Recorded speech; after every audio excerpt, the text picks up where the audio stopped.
Ipapakulo natin ang aking nilulutong sinabaw na isda.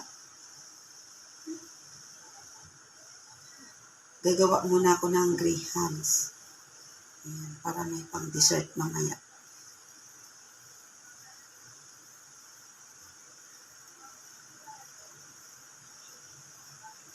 Madali lang po balatan yung mangga, guys.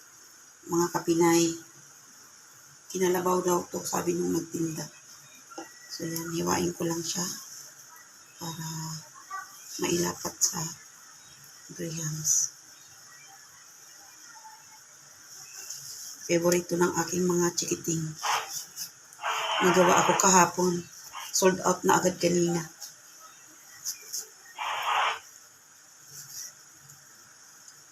Sinutin lang natin kasi sayang. So yan. Dahil kulang, kukuha pa ako. So yan. Ano muna. Hugasan ko muna, guys. So yan. So yan. Hugasan muna natin bago natin hiwain.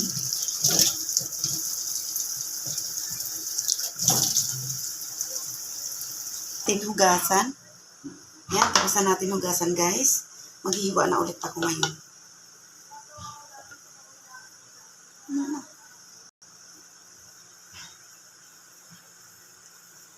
Kaya ko ipainod ako ko na.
So yan.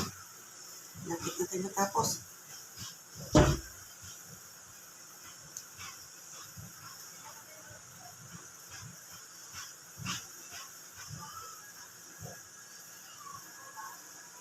Ayan, kulong-kulo na.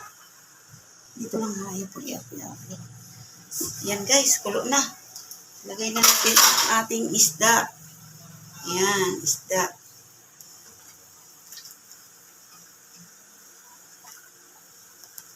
Sinabaw. Hindi ko alam ano pangalan nitong isda. Basta favorite ko to. Kalimutan ko ang pangalan nito. Favorite kasi yan, lagi yan ang pinapana ng asawa ko. Favorite niya din kasi yan. So takpan lang natin kunti. Maya-maya pagkulo na, saka natin ilagay ang gulay para hindi siya malata. So guys, balik tayo dito sa paghihiwa ng mangga na ating gagamitin sa paggawa ng grahams. Yan. Habang inaantay natin kumulo ang ating sinabawang isda. Yan. Ito kasi favorite talaga ng mga anak ko. Kaya gumagawa ako nito.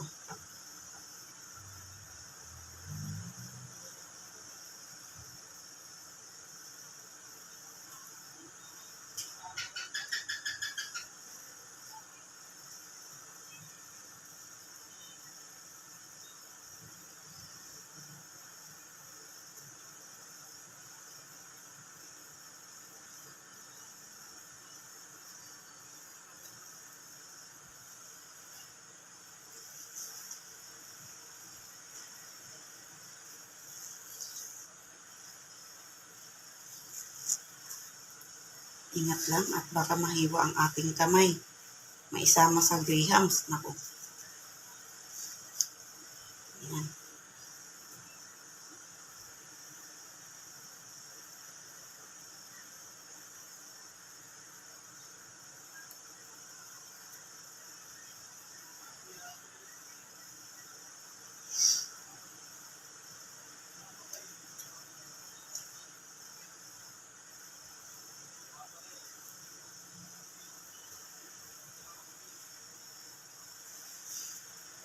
Sarap nito guys.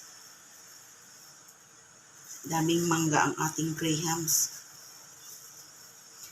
Dahil ngayon, mura ngayon ang mangga. Dati kasi 100 pa ang isang kilo, 150 ganyan. Kaya pag bumibili ako, pangkain lang yun namin, pang dessert. Pagtas kumain,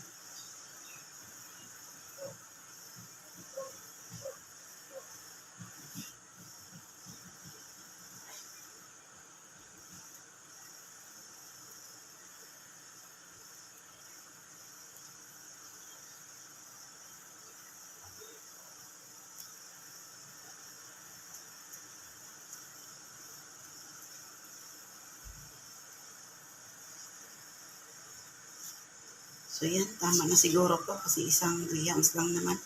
Isang balot na grahams lang ang ating gagawin. Sobrang dami na neto.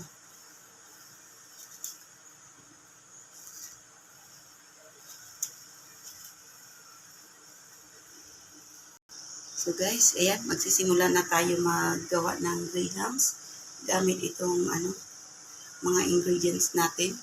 Tinanggalan ko lang ng label yung ating condensed milk. So, ang una natin gagawin, ihalo lang natin dito sa bowl. Iubos lang natin to kasi para mas creamy. Tapos, add natin ang condensed milk. Kalahati lang muna guys, baka kasi sobrang tamis na, hindi pwede na masobrahan ang tamis. So, i-mix lang natin to. Yan.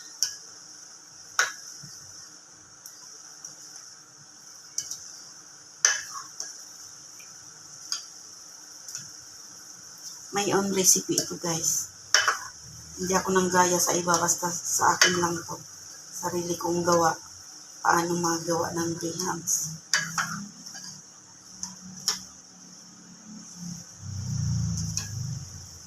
Ganito lang po ako kasi hindi maggawa. Hindi siya magastos. So yan. Ito mayroong kunting tubig para dito natin ibabasa yung ating grahams. So yan, lagyan lang natin kunting gatas para mag-absorb sa cracker.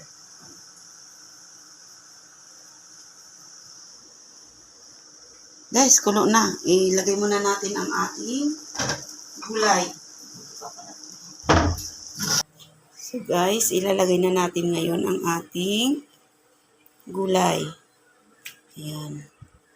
Ang ating alugbate. Sarap yan.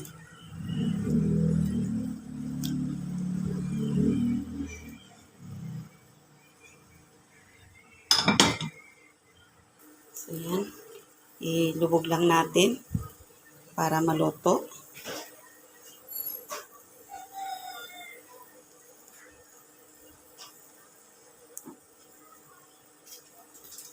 Pwede naman yan lagyan nyo ng maraming kamatis. Yan. Ako kasi yun lang yung ko. So yan guys, lagay lang natin tong cubes.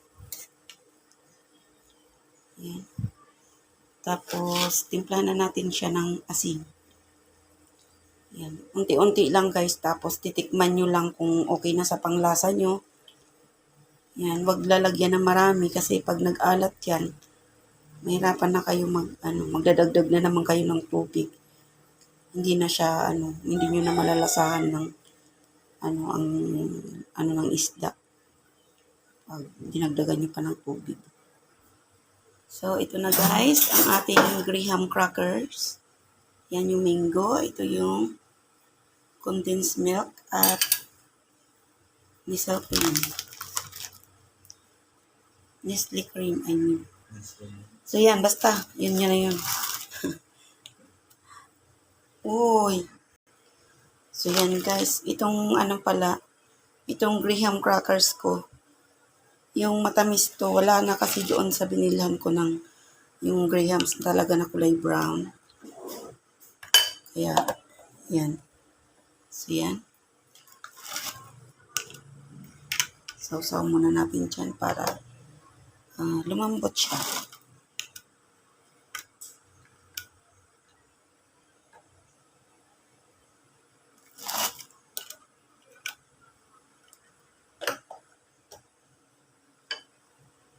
Habang inaantay ang ating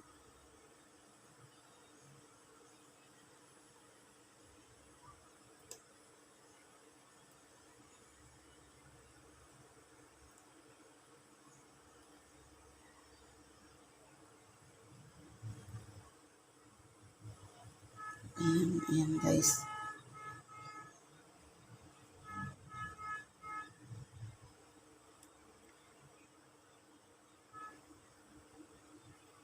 So, yan. Lagyan na natin. Lagyan naman natin ngayon ng mango. Yan.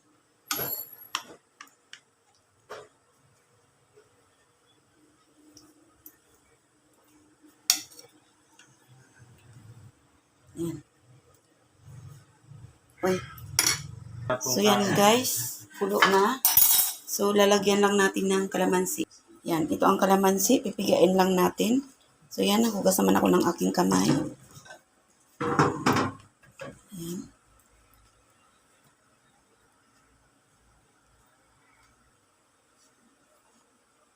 Yan po. Unti na lang ating pipigain.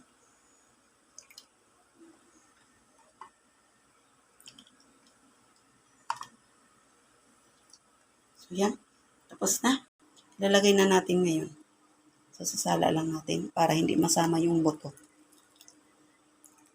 So, yan. So, yan. Nalagay na natin yung kalamansi natin. Ayan, ano na yung sabaw, naglabo na. Mataba yung isda, guys. Kaya, parang may taba-taba dyan sa ibabaw ng sabaw.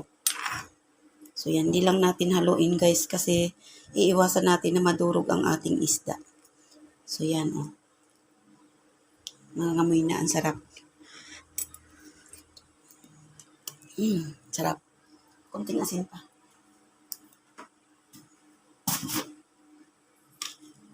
Yan, konting asin.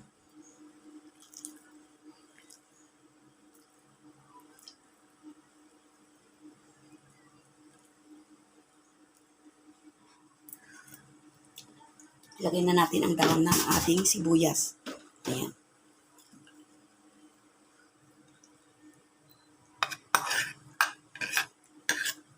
So, yan. So, okay na to. Ready to serve na. Ayan, guys. Okay na. Luto na. Dahil luto na ang ating ulam, balik naman tayo dito sa ating pang-dessert. Ayan. Daming ano, guys. Daming mangga.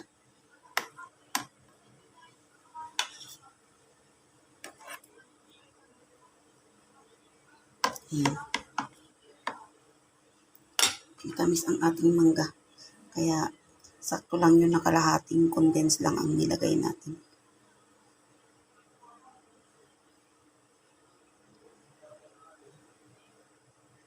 Ayan, lagyan ulit natin ng crackers.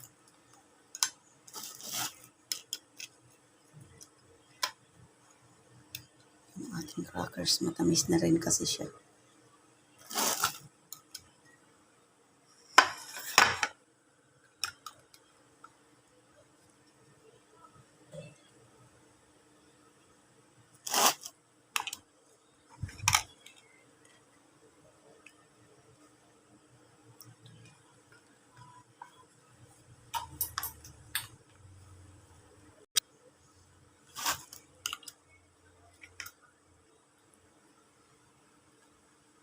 Yan.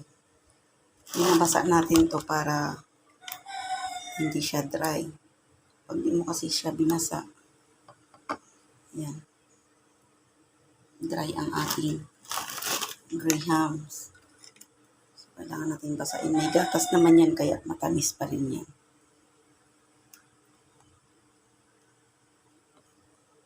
So, yan. Pang 2 layer pa lang tayo, guys. 2 layers yan.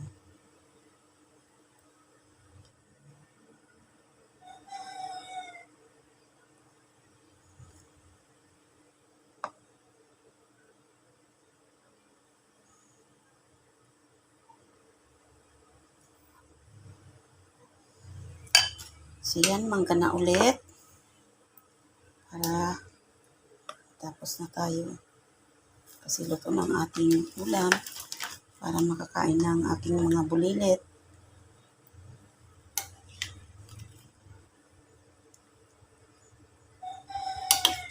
Yan.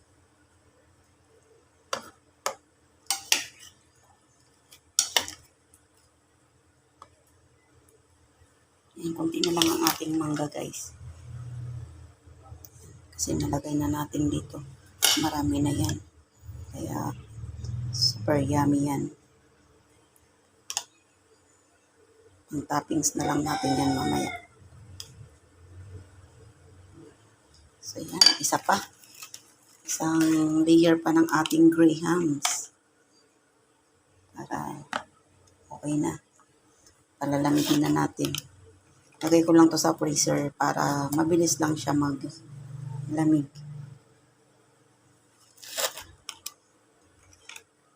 Ayan. Sigurado matutuwa na naman ang ating mga batits mamaya. Nabitin sila sa ginawa ko kagabi. Naghanapan pa sila kaninang umaga. Diba? Kasi favorite talaga nila to.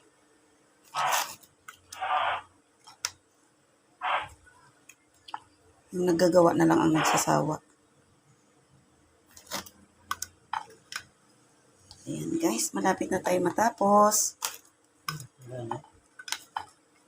Hindi na natin isama ito kasi naglambot na siya gawa nung inasikaso muna natin ang ulam kanina. Kaya, yan. Lagyan lang natin ng takip ang mga butas. Para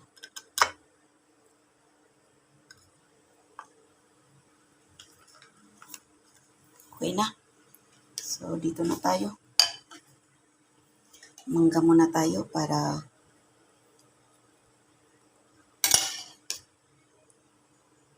lagyan natin. Baka kasi tumabang. Tapos mamaya na lang ang toppings na mangga.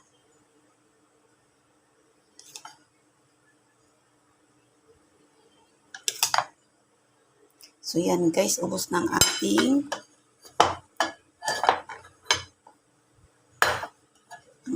condense.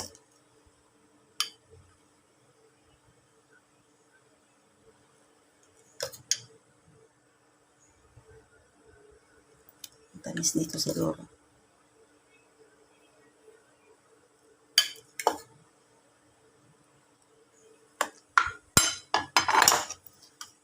Para makuha yung condense na nandiyan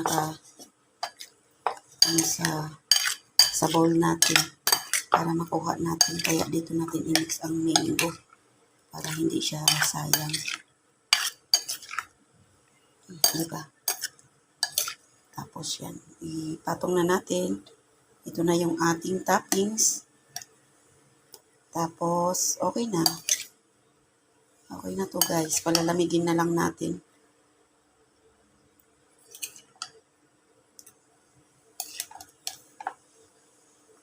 O, diba? Sobrang dami ng ating mangga.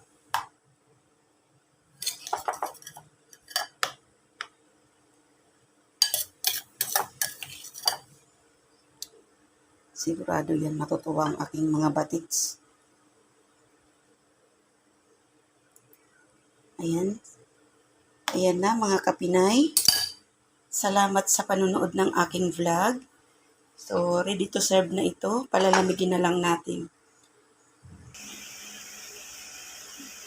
So, yan guys. Dahil tapos na tayo magawa ng ating grahams. na panghimagas. Diba? Dalawa ngayon yung ginawa natin. Nagluto tayo ng ulam. Tapos nagawa tayo ng grahams, panghimagas ng ating mga kiddos. Ayan. So, ngayon papalamigin na natin to para mamaya pagkatapos kumain ay maibigay ko sa kanila. So, yan. Salamat sa panonood. Please click the notification bell and subscribe. Please share. Yan. Maraming salamat mga kapinay sa panonood ng aking vlog. Bye!